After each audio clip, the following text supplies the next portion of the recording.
message of hope and healing and harmony, and what an incredible responsibility it is as artists to connect with those that most need it.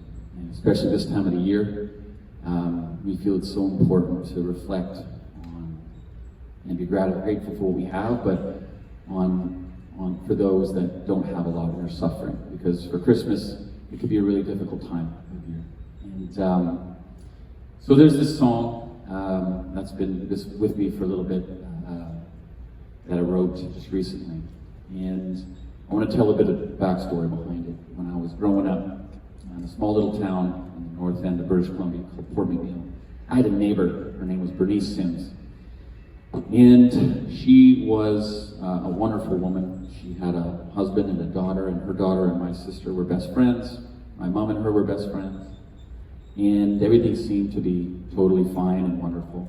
And one day she just left her family. She disappeared, and she ended up on the streets. And she was a victim of mental illness, and she was slipped through the cracks, as they say, and she lived as a prostitute and a hoarder. And my mom and I kind of kept watch over her for 25 years. We'd go take care of her on the streets and bring her food and keep her company, and then we finally got her off the streets and into a hospital to get well, and then into housing. And she lived her last 10 years, and she reconnected with her daughter. And it was a bittersweet story. And just a month ago, she passed away. And in her will, she only had one thing in her will, and it was to have the Murrays, which is my sister and I and my dad, to sing at her funeral. And it was just a beautiful, powerful moment of reflection on a beautiful life that had some difficulties along the way. So this is a song for those that have suffered from mental illness and those that need our love and attention.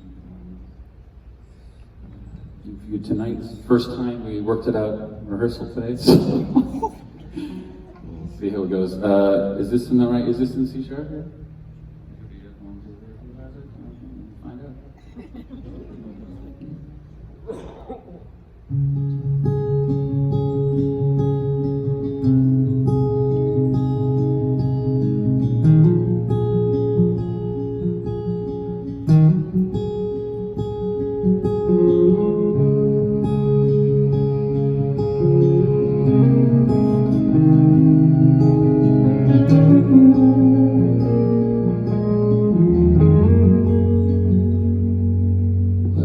Late one night and my car won't start.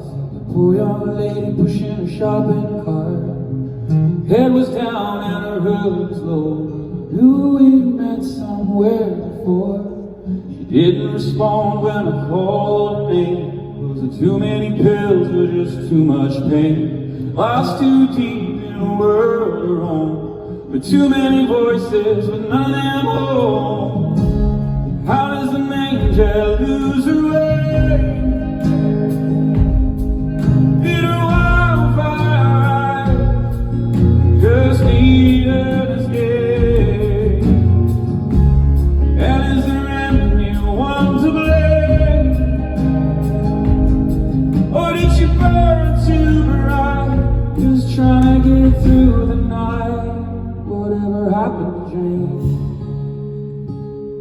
Oh, whatever happened to Jane?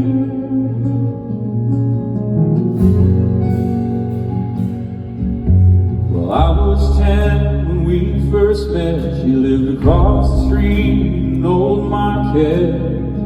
Something special about her eyes, like the whole world was there inside. She loved her stories and stealing away, burying tokens from the light of day. She was gentle and she was kind, loved her birds up on that line. How does an angel lose her way? Did her wildfire eyes just need an escape? And is there anyone to blame? Oh, did she burn too bright, just trying to get through the night? Whatever happened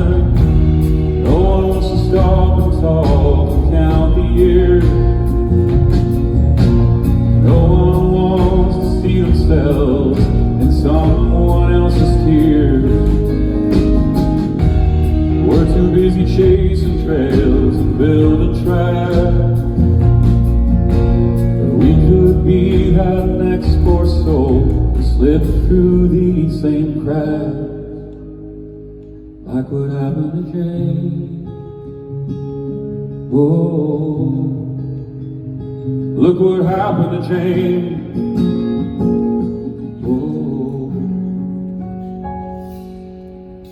last I heard she crossed the sea for love and poetry at 17. Always thought that she'd be fine with those dreamy eyes and a wild